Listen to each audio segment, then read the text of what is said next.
Hi students, welcome back.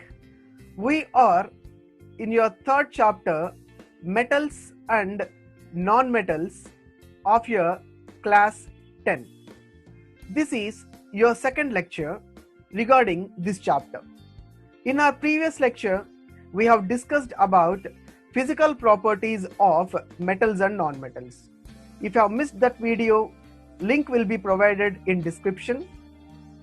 Watch that video and come back to this one.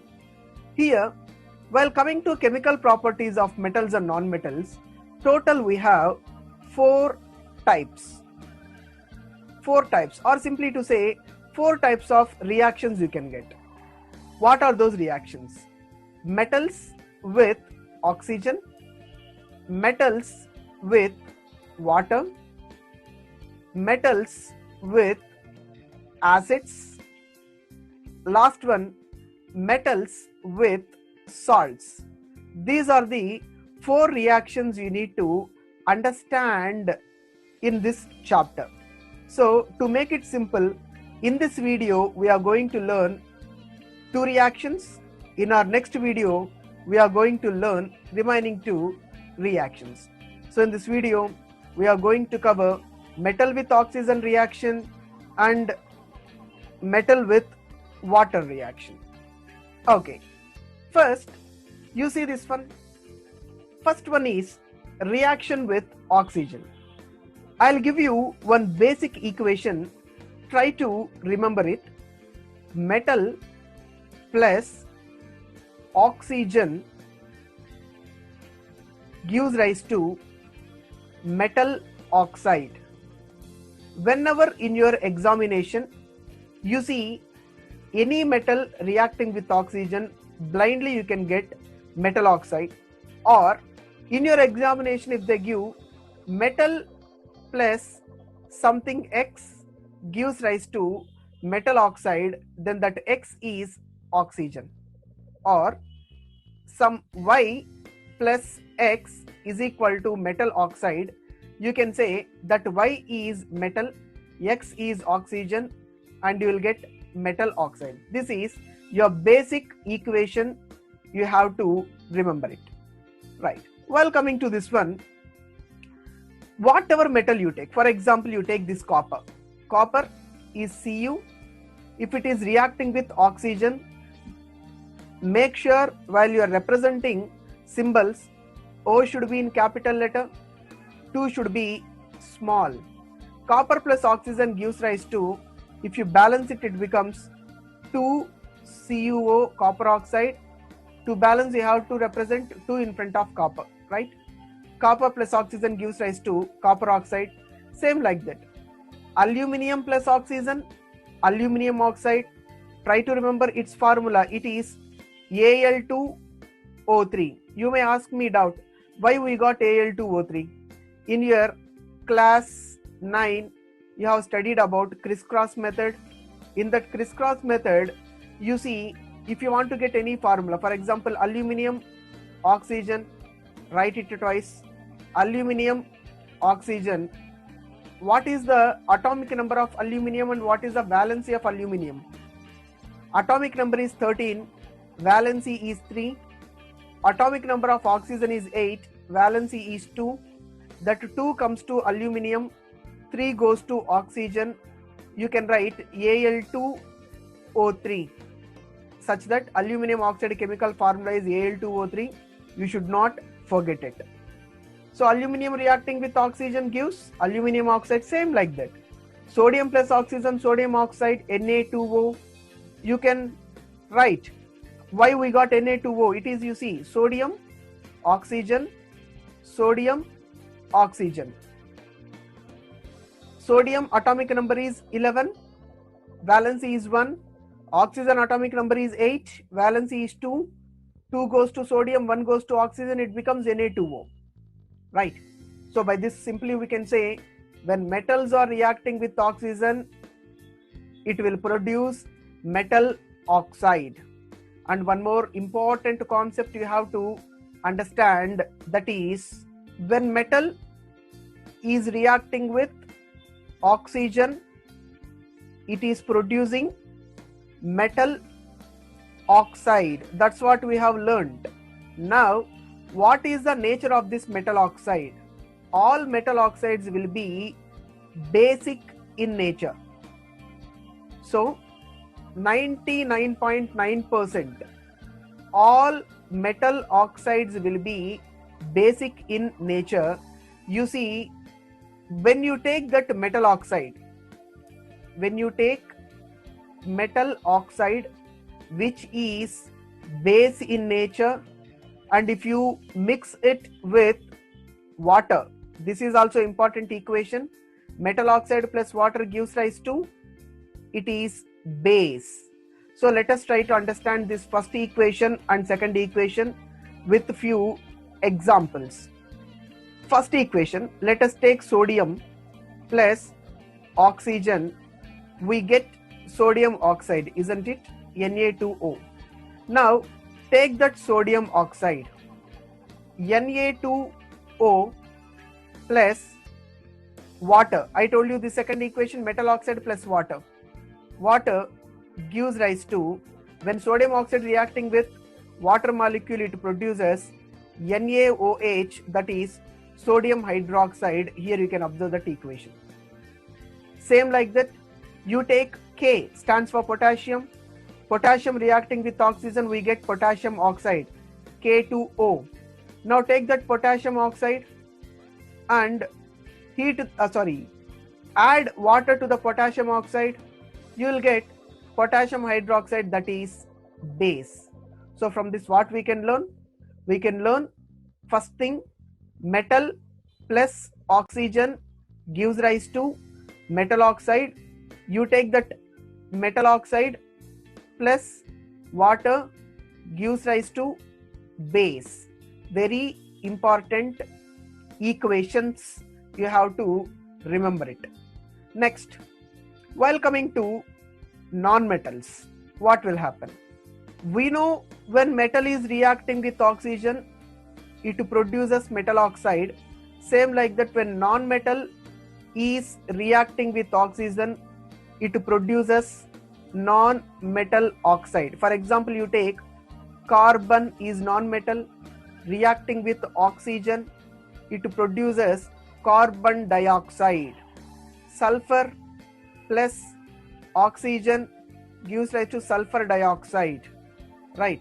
Same like that, you can take other non-metals which is reacting with oxygen, produces non-metal oxide. Next, while coming to nature of metal oxide is basic. While coming to non-metal oxide, it is acidic. So when metal oxide is reacting with water, it is producing base. Now non-metal oxide, if it is reacting with water, definitely it will produce acid. That is the concept you have to understand from these reactions. This first, second, third, fourth reactions are so important.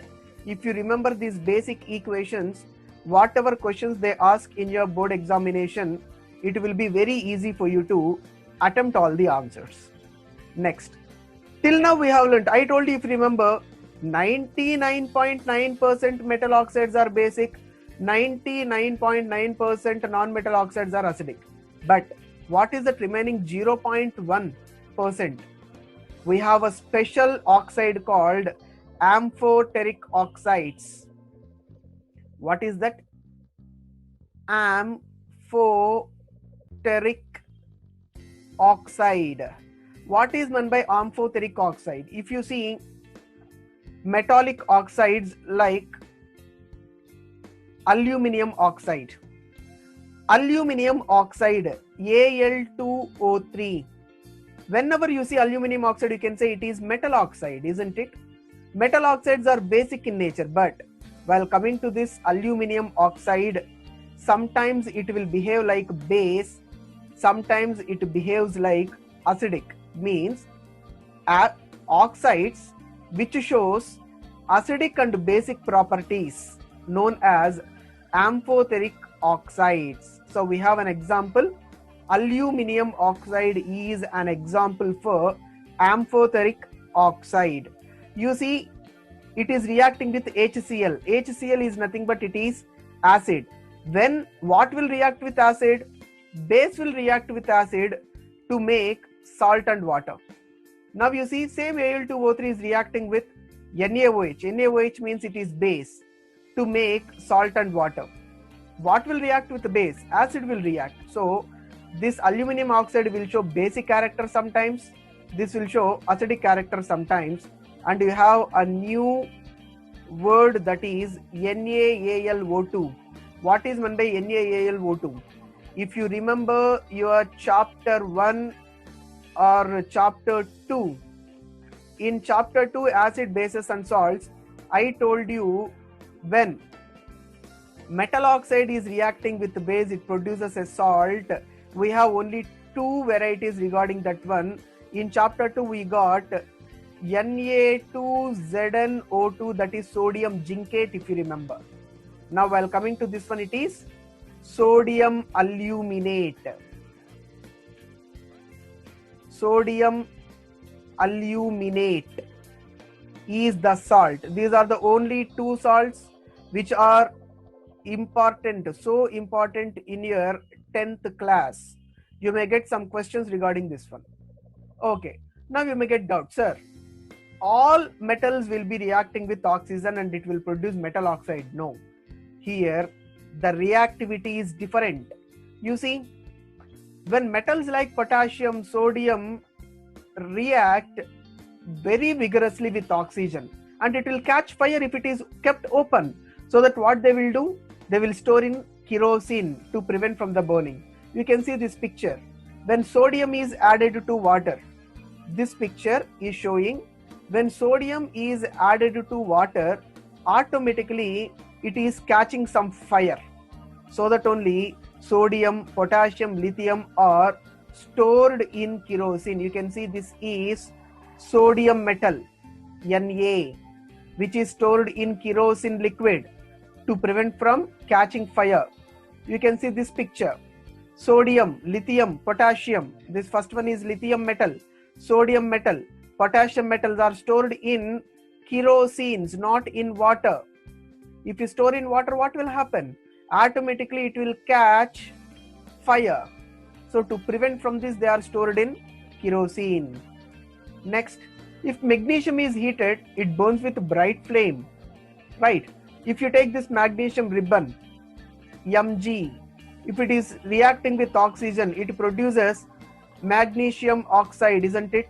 That magnesium oxide, to form this magnesium oxide, white dazzling flame is produced here. Next, while coming to iron, when iron is heated, Fe+O2 heated, it glows very brightly. You can observe from this, you can get very bright red flames. Next, if copper is heated, it does not burn, but it forms black coating, that is copper oxide. When copper is heated with oxygen, if you are giving some fire to this one, it will not burn. Instead of burning, it will produce one black layer. That black coating is known as copper oxide, CuO, right? Next, silver and gold does not react with oxygen even at high temperature. So that only gold and silver, we are using it as jewelry items, right? It will not react with gold and silver. Sorry, gold and silver will not react with oxygen. Next, some metals like magnesium, aluminium, zinc, lead. Magnesium Mg, aluminium Al, zinc Zn, lead Pb forms an oxide layer. If you remember your chemistry chapter 1, chemical reactions and equations, you have first in-text question. What is that first in-text question? Why you need to rub magnesium ribbon with sandpaper? Because when magnesium is reacting with oxygen, automatically oxide layer is formed, right? And that layer is, if you see formation of that layer, that is so helpful. Why it is helpful? It will prevent that metal for further oxidation. it will prevent all metals for further oxidation. So they are called self-protecting metals. What are known as self-protecting metals? Magnesium, aluminum, zinc, lead are self-protecting metals. Why they are self-protecting metals? Because when metals are exposed to oxygen, not burn. It is not burning, guys. You have to understand, if it is exposed to oxygen, layer is formed. Okay, and that layer will prevent further oxidation. So this layer, we can call it as protective oxide surface, and this entire metal can be protected from further oxidation. Well, coming to second chemical property, reaction with water. Here I will give you again basic equation. When metal is reacting with water, there are two possibilities. First possibility is metal hydroxide, and when some other metals reacting with water, there is a formation of metal oxide, right? You see, when few metals are reacting with water, metal hydroxide is produced. When few metals are reacting with water, metal oxide is produced. Along with metal hydroxide and metal oxide, hydrogen gas is evolved. And you may get doubt, which metal will produce metal hydroxide, which metal will produce metal oxide? It is so simple.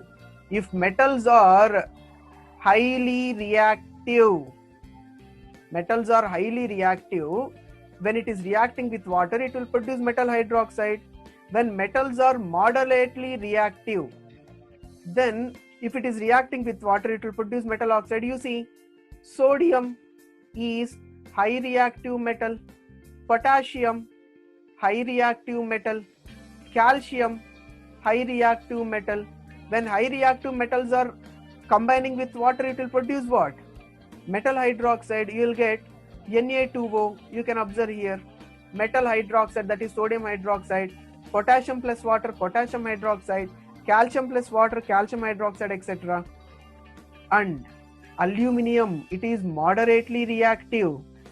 Iron, moderately reactive. When moderately reactive metals are reacting with water, it produces only metal oxide like aluminum oxide and iron oxide. Aluminum oxide and iron oxide.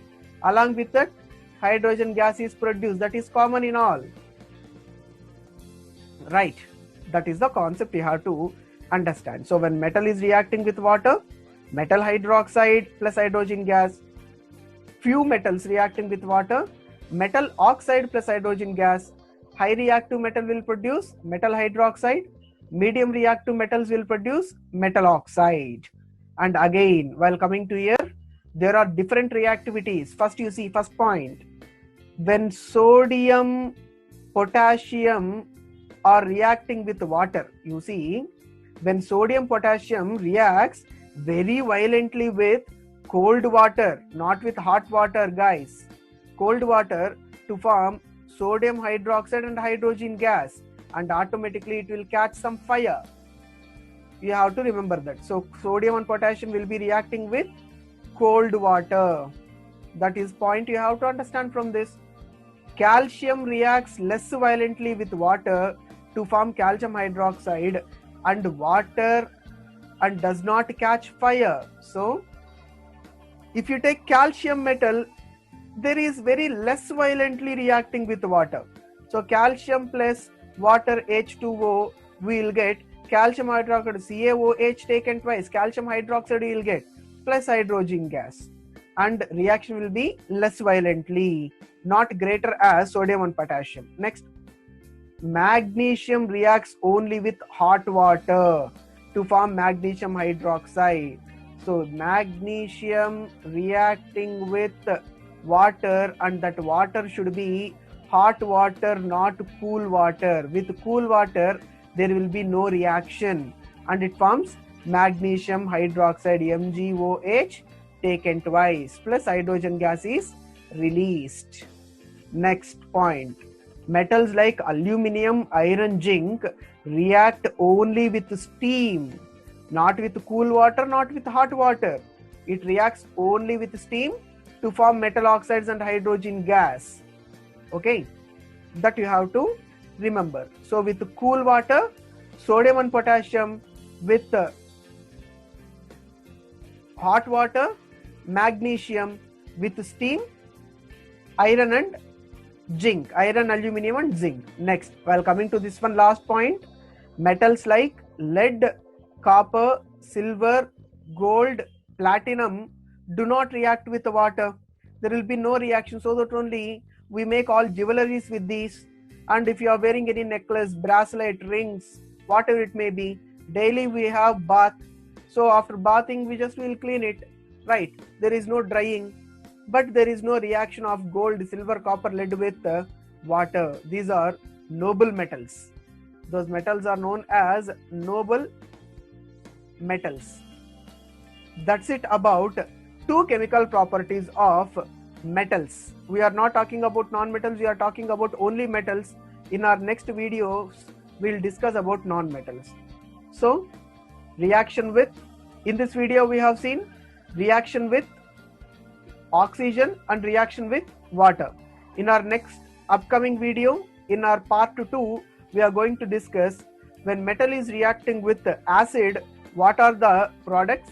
When metals are reacting with salts, what are the products? So guys, if you like this video, share this video to your friends. Thank you. We'll meet in our next video. Bye.